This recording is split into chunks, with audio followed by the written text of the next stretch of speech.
రేపు మనకి చాలా పనులున్నాయి. దానికేం తొందరమ్మా, అల్లుడు వచ్చాడు, కాసేపు మాట్లాడివ్వు. మీరొక వారం ఉంటారుగా. తీరిగ్గా మాట్లాడుకోవచ్చు. వీడెక్కడికి పోతాడు? అవును. మీరెళ్ళి పడుకోండి. తీసుకెళ్ళవే. రండి మావయ్య, రండి అత్తయ్య. సరే అల్లుడు, రేపు మాట్లాడుకుందాం. సరే, తీసుకుని తిను. సరే.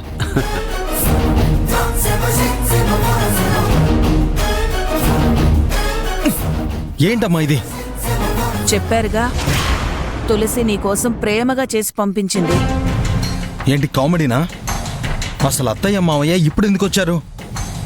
నీకు తులసికి పెళ్లి జరగబోతోంది. ఆ పని మీదే వచ్చారు. పెళ్ళా? పెళ్ళేంటమ్మా? తులసిని చేసుకుంటానని నాకు మాటిచ్చావు కదా. అంటే వెంటనే వాళ్ళని పిలిపించేస్తావా?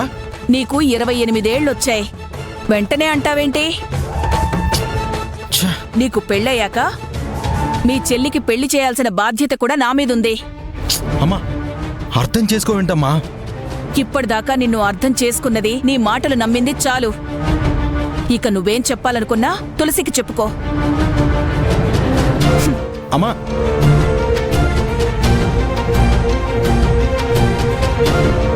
ఛ!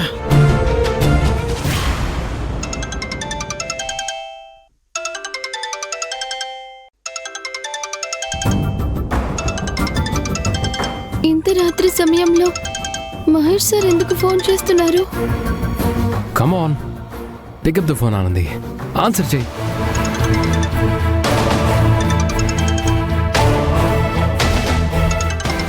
ఎవరే? మహేష్ సార్. లిఫ్ట్ చేసి మాట్లాడొచ్చుగా. ఆయనతో మాట్లాడాలంటే భయంగా ఉంది. అలా అని కాల్ అటెండ్ చేయకుండా ఉండడం కరెక్ట్ కాదు. లిఫ్ట్ చేసి తర్వాత మాట్లాడతానని కానీ ఇంకేదైనా చెప్పు.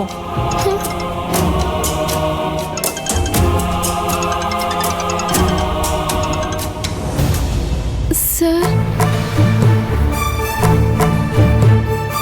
నిద్రపోతున్నావు ఆనంది? లేదు సార్, మిమ్మల్ని కలిసి కృతజ్ఞతలు చెప్పాలి అనుకుంటున్నాను. నేను ఆ 7 లక్షల ప్రైజ్ మనీ అనౌన్స్ చేసింది ఆనంది కోసమైన అశ్విన్ చెప్పేసి ఉంటాడా? సార్, నువ్వు థ్యాంక్స్ చెప్పడమేమో కానీ నేను మాత్రం నీకు సారీ చెప్పడానికి కాల్ చేశాను. మీరు సారీ చెప్పడం ఏంటి సార్? నీ టాలెంట్ తెలుసుకోకుండా టైలర్ అయ్యే అర్హత ఉన్నా కూడా ఇంతకాలం నిన్ను హెల్పర్గానే పనిచేయించినందుకు. కాఫీ కలపడం, దేవుడి దగ్గర శుభ్రం చేసి దీపం పెట్టడం, ఆఫీస్ గర్ల్లా పనిచేయించాను. నిన్నటి వరకు దురదృష్టం నన్ను వెంటాడింది సార్. ఇందులో మీ తప్పేముంది? తప్పే ఆనంది. నా అనుకున్న మనిషి గురించి పూర్తిగా తెలుసుకోకపోవడం తప్పే. ఈ విషయంలో అశ్విన్ చాలా గ్రేట్ ఆనంది. నీ మనసులో ఏమనుకుంటున్నావో, దేని గురించి ఆలోచిస్తున్నావో అవన్నీ గెస్ చేయగలుగుతున్నాడు ఆనంది. మన అనుకునే మనిషి విషయంలో ఎలా కన్సర్న్తో ఉండాలో అశ్విని చూసి నేర్చుకోవాలి. నువ్వు గెలుస్తావని గట్టిగా నమ్మాను. నా నమ్మకం నిజమైంది. ఫైనలీ నువ్వే గెలిచావు. నీ బలం ఏంటో నీకు తెలుసా? నీ ఆత్మవిశ్వాసం. గెలవగలను, గెలిచి తీరతాను అనే నీ ఆత్మవిశ్వాసం చాలా గొప్పది. లేదు సార్, నన్ను వెనకుండి గెలిపించింది మీరే. నేనేం చేశాను? మీరు పోటీ పెట్టింది నా కోసమే అని నాకు తెలుసు సార్. అశ్విన్ చెప్పాడు. అదేం లేదానంది, మామూలుగానే చేశాను.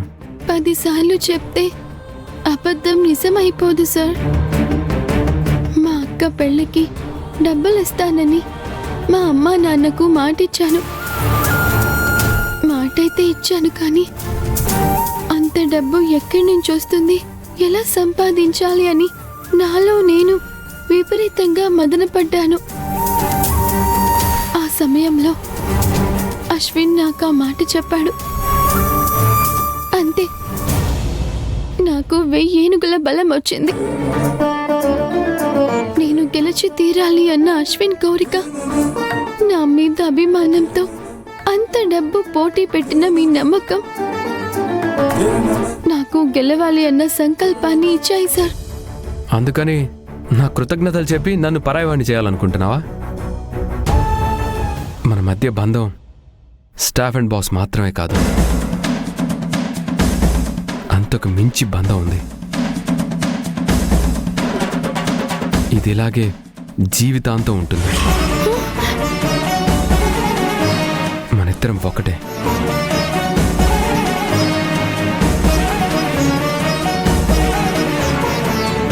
నీతో మాట్లాడుతుంటే అస్సలు టైమే తెలియట్లేదు.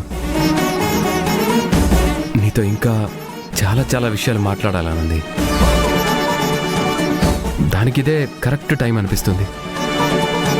నీకు విషయం చెప్పాలి. అదేంటంటే అది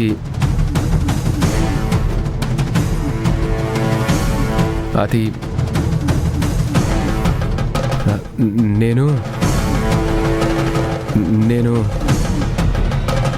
నిన్ను సార్ అదేంటంటే అది ఏంటి? మహేష్ సార్ ఏదేదో అంటున్నారే, నాకు భయంగా ఉంది. ఏదో ఒకటి చేయవే. ఆనంది, ఆనంది, నువ్వు లైన్లోనే ఉన్నావా? సార్ అదే నీకు ముఖ్యమైన విషయం చెప్పాలి. అది విన్ను ఎలా రియాక్ట్ అవుతావో తెలీదు, కానీ చెప్పేస్తాను. ఎంతకాలం ఇలా దాస్తాను చెప్పు? ఆనంది, ప్లీజ్ ఏదో ఒకటి చేయవే. నేను నిన్ను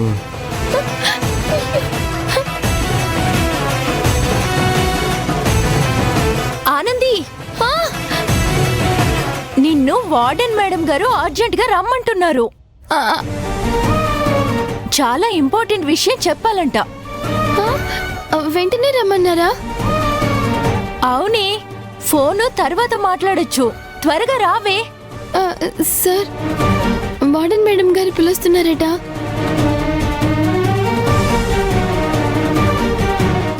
ఆనంది, నేను చెప్పేది విని. ముఖ్యమైన విషయం త్వరగా రమ్మని చెప్పారట. మనం రేపు మాట్లాడుకుందాం.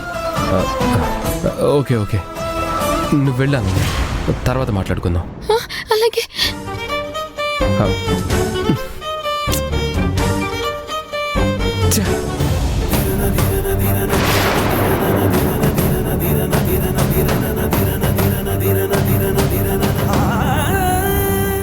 ఏమైంది?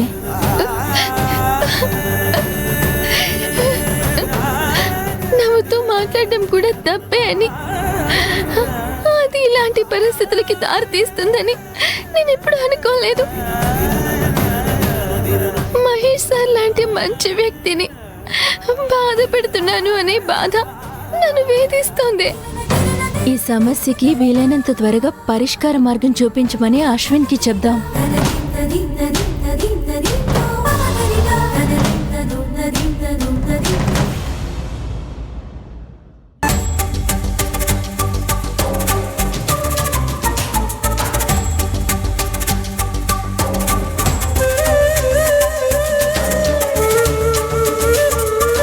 ఏంటన్నయ్యా ఇలా నేల మీద పడుకున్నావు?